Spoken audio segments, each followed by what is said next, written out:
Ladies and gentlemen, the story you're about to hear is true.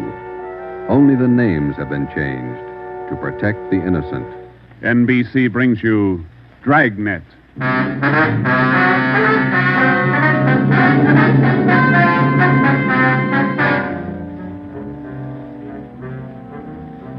You're a detective sergeant. You're assigned to homicide detail. A gang of quick-trigger gunmen have moved in on your city. They've given public notice that they'll kill the first cop who tries to take them. You know the risks. Your job, apprehend the suspects.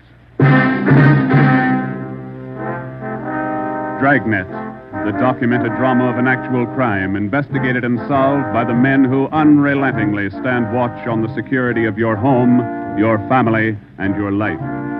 For the next 30 minutes, in cooperation with the Los Angeles Police Department, you will travel step by step on the side of the law through an actual case, from beginning to end, from crime to punishment. Dragnet is the story of your police force in action.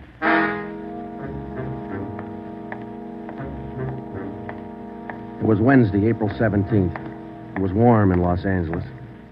We were working the night watch out of homicide detail. The boss is Ed Backstrand, chief of detectives. My partner's Ben Romero. My name's Friday. I was on the way back from the record bureau. It was 4 minutes to 6 when I got to room 42. Homicide.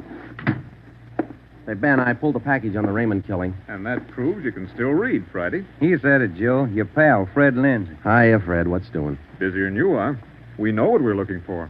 Just having a little trouble finding them. That's the way it is with automobiles. They misplace so easy. Not normally, they don't. We got a small-size epidemic on our hands. Well, don't let us keep you, Fred. Just ducked in here for a breath of calm air and to invite you to dinner for the last time. The wife and I are still waiting for the first time. How about it, Joe? Ruth's got a new pressure cooker. Your sister-in-law visiting you again, huh? No, on the level. Not selling a thing. Come on. Who is it this time? My cousin. But she's awfully pretty, Joe. Oh, why do you guys insist on trying to marry me off? Me and Fred went down fighting, but it kind of grows on you after a while. Now, tell me, what is it about a married man? Just can't stand to see one single man left in the world. How about it, Joe? Tomorrow night at 7, okay? Okay, tell Ruth I'll be there. It figures that he's got to run out of kinfolks pretty soon. Fine, we'll be expecting you. Got a stakeout tonight, but tomorrow I'll be clear. Anything big? Nothing definite, Ben. Just to follow up on those stolen cars. See you, men. So long, Lindsay. Joe, you'll like my cousin.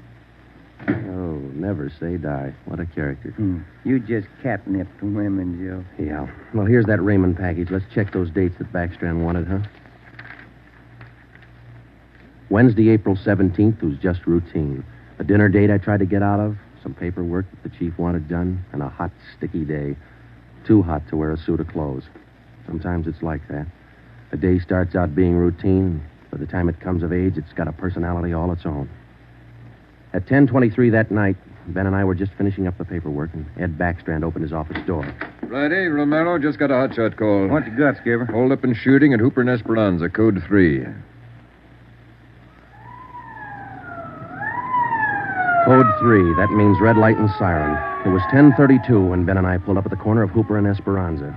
It was a bar in the basement of a building on the south side of the street. A radio car was there, and the two officers were holding the crowd back. A man was talking to one of the officers who turned and pointed to us. As Ben and I got out of our car, the man hurried over to us. You're the detectives? That's right, Sergeant Friday. My name's Cummings, R.L. Cummings. I own the bar. This is terrible. There was a gunfight downstairs. Come on. Where's the ambulance? One of the officers in the radio car said we needed the coroner. Did you see the actual shooting? No, I didn't. Here's the fellow that was shot. Oh, there's Jones from the crime lab. Hello, Friday. Romero. Hi, Lee. What do we got here? Pretty bad. Looks like a shotgun. Close range. He really got in the way of it. Ben. Yeah. It's Fred Lindsay. Motor theft. He was on a stakeout, Lee. Tell us about it, Mr. Cummings. You know this fellow, Sergeant? Yeah, we know him. What happened? We had a holdup tonight. 3 men. Yes, go on. Well, business was good, real good. We had a large crowd, and I was happy about that because I've been trying to sell out for a long time now. I've been showing the place to different parties all week long. I had a fella coming over tonight to take a look at it. What time was that? Oh, a little less than an hour ago, about 9:30. I see. Go ahead. It was almost time for this man to show up, so I called Eddie, that's my bartender, and I told him to kind of keep a lookout for the man because I was going back to the office to get the books ready to show. You know how it is when you want to sell a business.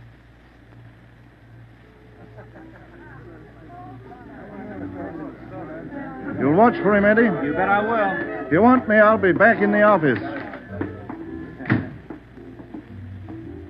Keep your mouth shut and stand still. Huh? You own this bar, don't you? Well, yes. What is this? You're the boy we want to see. Which one of you? All three of us. What's going on? What's it look like, genius? Just a stick-up. I haven't any money. You go to the bank on Thursdays, don't you? Well, I made my deposit today instead. I've been watching you for a month now. Don't give us that. You go to the bank on Thursdays. Now, come on, hand it over. I'm telling you the truth. I usually go on Thursdays, but I went today instead. You're lying, Ace, and we ain't got much time. Look, you can have all the money I've got on me. I think it's about 200. But that's all I have. Here. Why you argue with him? Take what he's got and we'll shake the customers down. No, please don't do that. You got my money. Isn't that enough? No, it ain't. Come on, let's go out front. That's about all I remember, Sergeant. When I come around, I was lying on the floor of my office. You better have somebody take a look at that cut on your face. Yeah, I'm going to right away. There's my bartender. He saw the fight. What's his name, Eddie? Yeah. Eddie. Yes, sir? These men are detectives, Eddie. Will you tell them what you saw? Oh, it was pretty rough. And tell us what happened when they started the shooting. That fellow the coroner just took out of here sure was long on nerve. Took on all three of them single-handed. Uh-huh. Tell us what you saw. You ought to get that fellow's name. Sure had a lot of nerve. Took over just like he was a cop. He was a cop. Now, what did you see? I pegged him for a cop. Well, he was sitting up at the bar. Been nursing a bottle of beer for about an hour. I was keeping an eye on the front door, watching for this fellow the boss wanted to see. So I didn't see the three hold-up men come through from the back. But I heard them. All right, let's knock it off. You can all see this shotgun. Anybody make a move and I'll blow your head off. Demas, cover the front door. Got it. Sickle, shake him down. Okay, gents. You guys in the band, keep that music going. The rest of you people turn around and face the bar.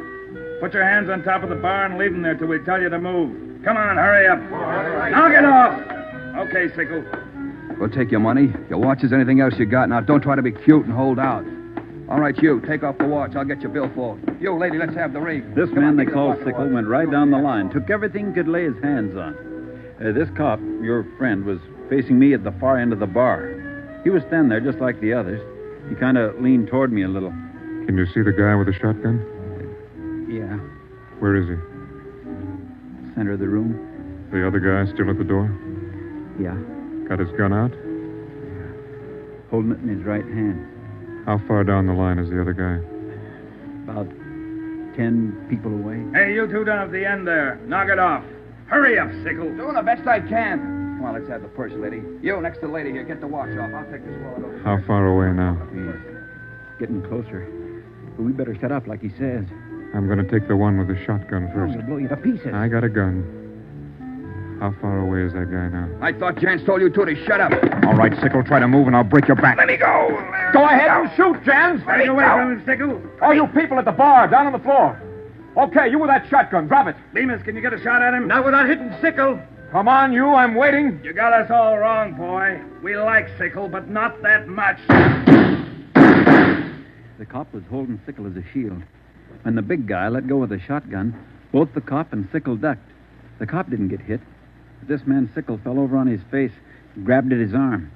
The man with the shotgun went down on one knee, holding his stomach. The man at the door took a shot at the cop, but he missed. Then the cop fired 3 shots at the man by the door. Looked like the first 2 missed, but the last one caught the man in the leg and he went down. Well, by this time, the big guy with the shotgun had recovered enough to hold his weapon again. I tried to warn the cop.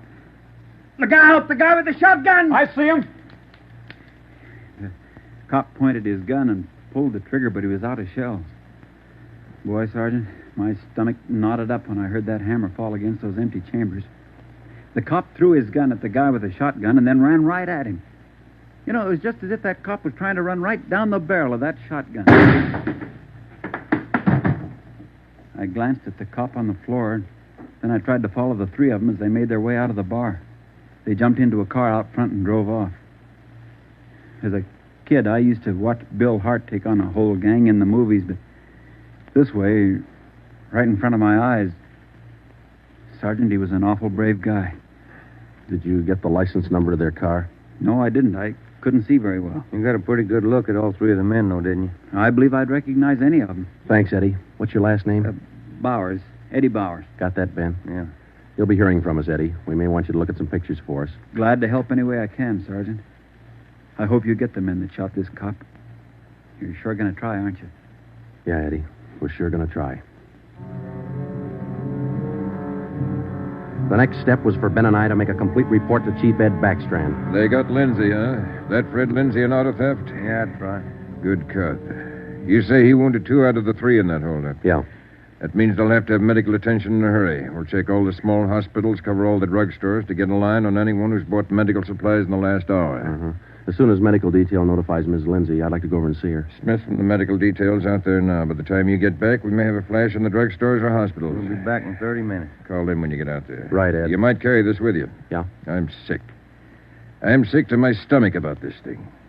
I want you to get those 2-bit punks. I don't want them to see another sunrise. Got that, haven't you? Yeah, Ed. Let's go, Ben. Chandler? Yes, sir. Put out an APB. Have communications broadcast the descriptions of these suspects every 30 minutes until further notice. Get that to communications right away,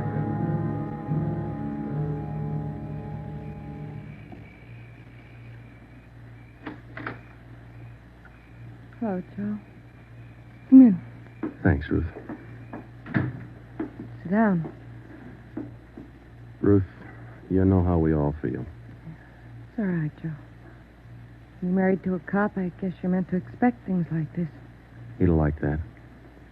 Fred and I used to discuss the possibility of this. Used to worry about him. I used to worry a lot, Joe. All those nights when he was away and the days, I used to worry. Now I know he's safe. Anything you want or you need? Thanks, no, Joe. Anything at all that I can do? Yes, Joe. I think there's something you can do. You and Ben are assigned to this case, aren't you? That's right. Then be careful. Just thinking that you and Ben will have to face those killers. Ben's wife. Be careful, Joe. Yeah, Ruth, we will. Sure. I want to see you get the men that did this to Fred. More than anything, I want that. No more heartaches. Yeah. Thanks for coming by, Joe.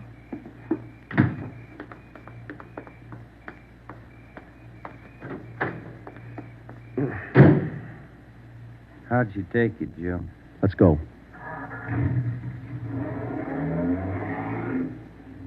Joe, how'd she take it? You're married, Ben. You figure it.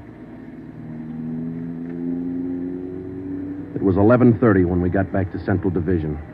As we walked into the squad room, Backstrand was waiting for us. Friday, we just got our first lead. We've located a druggist who said he sold some medical supplies to a man about 45 minutes ago. There's the address. Pretty close to the scene of the shooting. Hop out and see him right away. The Rex Pharmacy was exactly 14 blocks from the Red Feather Bar where the shooting took place. Rex Pharmacy was like your corner drugstore, complete with apothecary jars and shower curtains. The druggist was the same little man who's been prescribing sulfur and molasses since you were a kid in school. I'm just about ready to close. What can I do for you, gentlemen? We're from the police department. I've been halfway expecting you fellows. We got a report that you sold some medical supplies to a man about an hour ago. Yes, sir, that's right. Yes, like I was telling those other officers that were here a while ago. There was something funny about that little fellow. How you mean? Well, for one thing, he came in here sweating quite a bit. Of course, it's a warm night, but he seemed terribly nervous. Anybody with him? No, he was all by himself. What did he buy? Well, it wasn't so much what he bought, but how much. What do you mean? You know how most people buy iodine, a little 10-cent bottle. He bought a couple of pints. Then there was all that gauze and adhesive tape. Bought enough to repair a small army. Cotton, box of swabs. Then he asked me something that made me wonder. What was that? Asked me if I had something to probe with. That's just the way he said it. Something to probe with. I asked him, what do you want to probe for? What'd he say? Said a splinter. I told him a sewing needle would do the trick. He said forget it, and then he paid me and walked out. Uh-huh. Could you describe the man? Small man, dark. Like I said, awful nervous. You think you could identify him? Oh, sure I could. If I ever saw him again. Well, did he leave on foot, or was there a car outside? Left in a cab, parked right out in front. Couldn't miss it. Did you happen to take down the license number? Well, no, I didn't. But I did jot down the taxicab number. Would that help? Taking down cab numbers isn't exactly in a druggist's line, but because he had the presence of mind to do that one small thing, we accomplished in 10 minutes what could have well taken as many weeks. Maybe with this small wedge, we could do what Backstrand wanted us to do. Get the killers before another sunrise. Well, it was close to midnight when we stepped into the drugstore phone booth. I called the cab company, got the night supervisor. I gave him the number of the cab, and he checked his location chart. Cab 375 was operating out of a stand at Wilshire and Greenhaven. He was the right driver, and he remembered the fare. Sure, I know who you mean. A little guy. Seemed in a big hurry. It was a long fare, though. I took him out to Inglewood. Wait till I check my log sheet. I'll give you the exact address.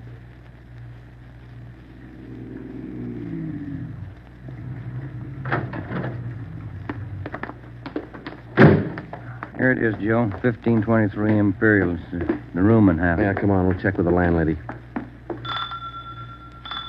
Kind of late, Joe. Yeah, let's stand away from the door, huh? Might not be the landlady who answers. Yes, what do you want? Police department. Oh, well, just a minute. Let me see your badge. There you are, ma'am. I'm Sergeant Friday. This is Romero. Homicide. All right. Now, what do you want? I run a good, clean rooming house It's here. not the house, lady. It's one of your tenants. Which one? That's what we want you to help us on. Look, do you men know what time it is? Come back here in the morning. Sorry, this can't wait till morning. Well, I'm not going to invite you in. We'll talk right here on the porch and keep your voices down. My tenants work during the day. Whatever you say, ma'am. Now, what is it you want to know? We're looking for a small, dark man. Well, I got 3 here. Could fit that description. No, he came in late tonight, about 45 minutes ago. I wouldn't know about that. I don't spy on my people. This is very important. You'll have to keep your voices down. Sorry. He's dark and he's small. Oh, I didn't just say he was dark. You must mean Mr. Tyndall. What's he done? What's his room number? He's in room 10, but I can't allow you to tramp up and down the stairs at this hour. You'll wake all my roomers. We'll be as quiet as he wants us to be. Now, what do you mean by that? Is there going to be trouble? I don't know, lady. Where do we find number 10? The end of the hall, last room on the right, and keep your voices down. If you'll just wait in your room, lady, we'll call you if we want you. Okay, here we are. If I keep the door clear, Ben, we might have trouble. Think they all in there? We'll know in a minute.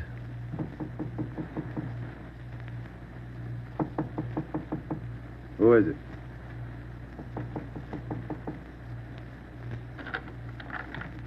What do you want? Police department. I'll try this closet, Joe. What do you want with me? What are you looking for? Closet's empty. What'd you say your name was? Tyndall, Bob Tyndall. New name, but same face, huh, Joe? Yeah, how long you been out of jail, Tenny? My name ain't Tenney, it's Tyndall. Your name's not Tyndall, it's Sam Tenney. We sent you up on a robbery charge 4 years ago. Now, isn't that right, Tenny? No, it's not right. You got the wrong man. I never been in jail. Yes, you have, because we sent you there. Now, come on. Who'd you buy the medical supplies for? I don't know what you're talking about. Look, Tenny, it's a hot night and it's late, so let's cut out the smart talk, huh? Who'd you buy those medical supplies for? Tenny, look, you're a two-time loser right now. Who are you shielding? You got nothing on me? I ain't done a thing. We can prove that you bought those supplies tonight, and it can go kind of hard on you. So let's open up. I haven't been out of this room all night long. We got a druggist and a cab driver who will make a liar out of you.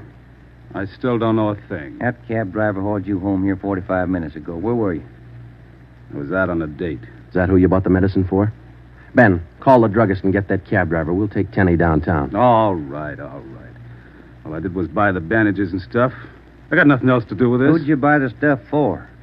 Now, you know everything else. You figure it. Oh, now, look, punk. We know there were 3 of them. One of them killed a cop. We're going to get to him, and Tenny, you're not going to stand in our way. They killed somebody. They didn't tell me that. Who didn't tell you? I don't want any part of murder. I'm going to tell you who it was, but I'm clean.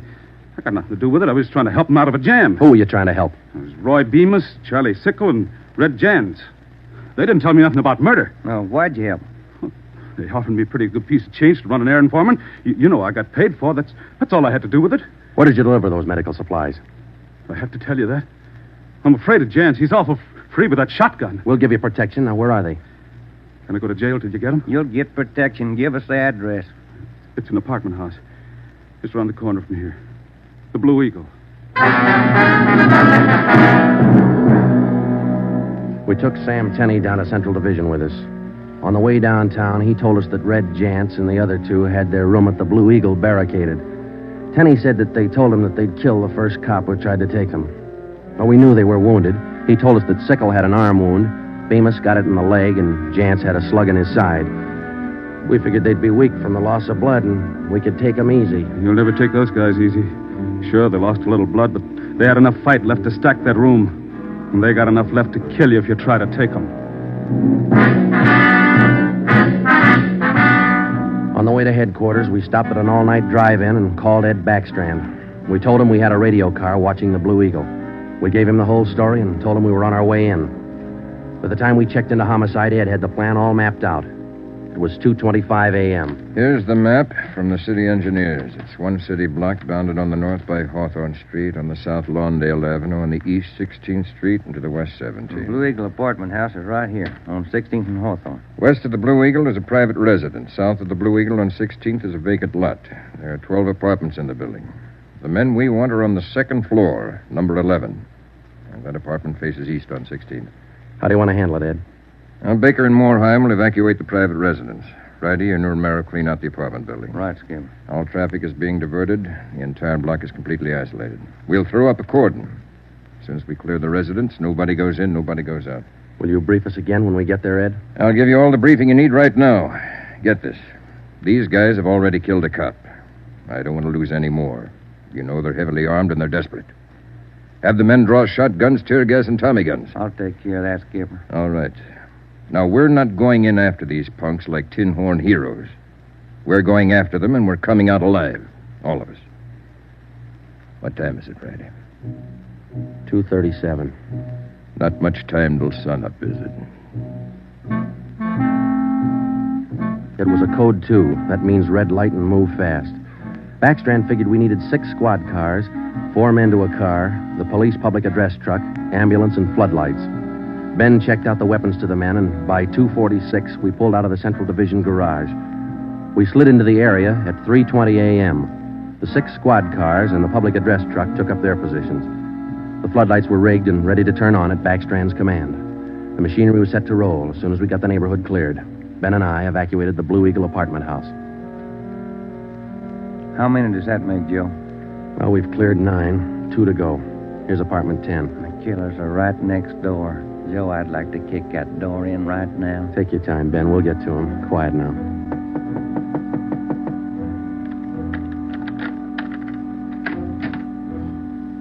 Yeah, what is it? Police department. May we come in? Yeah, of course. What's the trouble? No trouble. We're evacuating the building. Now, we'll have to ask you to leave by the back door. We'll notify you when to return. Please leave quietly and lock your door. What's going on? No time to explain. Thank you very much for your cooperation. Okay, now, we'll skip 11 and go to 12. Yeah.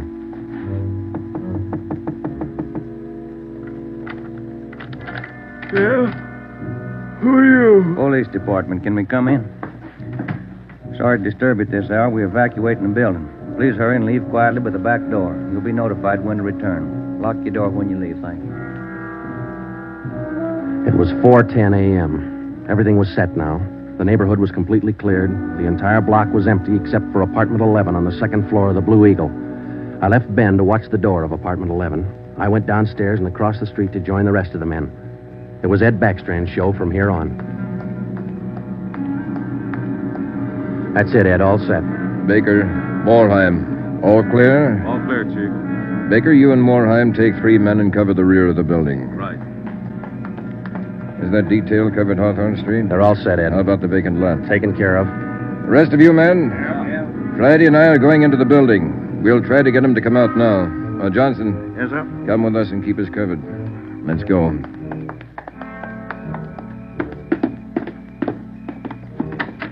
Apartment 11's up at the head of the stairs, Ed. Right. Any action, Romero? Not a thing, Skipper. Keep down, all of you. I'll try to get him out. Jantz, Bemis, Sickle, you're all alone. The building's clear. Come on out with your hands behind your head. Come on out, Jantz, or we'll come in and get you. You hear me? Hey, I hear you, Ed. Come on, let's get out to the street. Johnson, cover that door and be careful. Keep down. Right, Chief. Friday, Romero, come with me. We left Sergeant Johnson to watch the door, and we ran out into 16th Street and ducked down behind the police sound truck. The floodlights hit the side of the building. Backstrand grabbed the microphone. Giants, Bemis, Sigel. You've got 30 seconds to come down out of that room. Walk out backwards with your hands behind your head. Stay together. Don't fan out. 30 seconds, gents. They're making it tough, Ed. Romero, lob some tear gas through that window. Right, Skipper. Come on out, Bemis. We're giving you a chance. That's more than you gave that cop in the bar. Come on out. That's Jance, Ed. He isn't coming out. They must have got Johnson because they're in another room. Shoot the gas in there. That's not going to get him out, Ed. Give it time, Friday.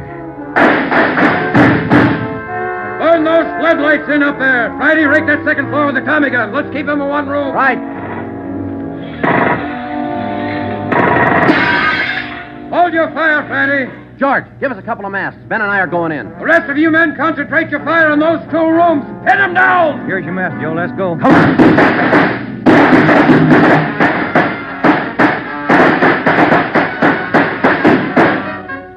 Put that mask on, Ben, and keep down. Yeah, wait a minute. Somebody coming down the inside stairs. Duck, Ben. He's got a gun. I got one, copper. Get out of my way. Stop it, you. You haven't got a chance. I'm coming through, copper. Think I stopped him, Joe. Can you see Johnson? No, it's too much gas in there. All right, you two up there. We got one of you. The other two, come on out. Joe, think we got him? I don't know. Can you see Johnson? No, Joe. It's still too thick in there. I'm going in, Ben. Cover me. Come on. We know there are two of you up there. Just one, copper. Throw your gun down the stairs ahead of you. Hurry up. Shotgun, Joe. Jance. I see him. I'll take him at the foot of the stairs. All right, I got my hands up. I found Johnson, Ben. All right, Jance, outside. Come on. Move. Put the handcuffs on him, Ben. I'll cover you. Yeah. How's Johnson? I don't know. Ed, get the ambulance crew over here. Jance, who's this other guy we got? Bemis. How about Sickle? I said just one, didn't I, copper? Never mind the smart talk, Jance. Now just answer the question, huh? Sickle wanted out of it a long time ago, so I let him out. He's upstairs. I let him out the back way. Mean you shot him? He wanted out, didn't he? All right. We'll take him in. Johnson's in the ambulance. I'll see you in the office. Yeah. Right, Skipper.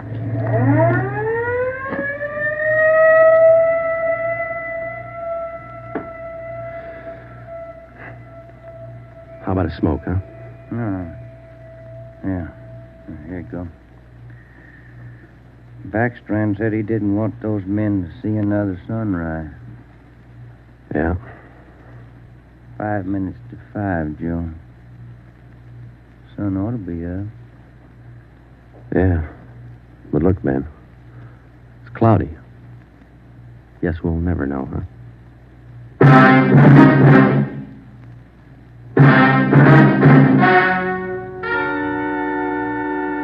The story you have just heard was true. Only the names were changed to protect the innocent. Edgar Red Jans, the sole survivor, was tried and convicted and sentenced to be put to death in the state penitentiary in the manner prescribed by law.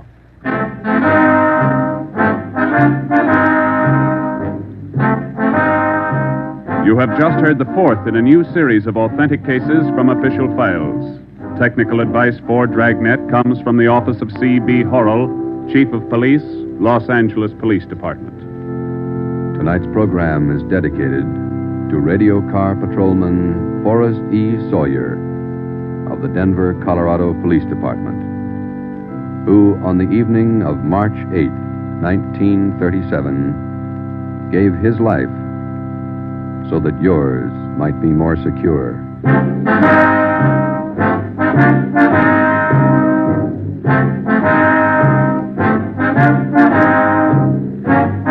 Dragnet came to you from Los Angeles.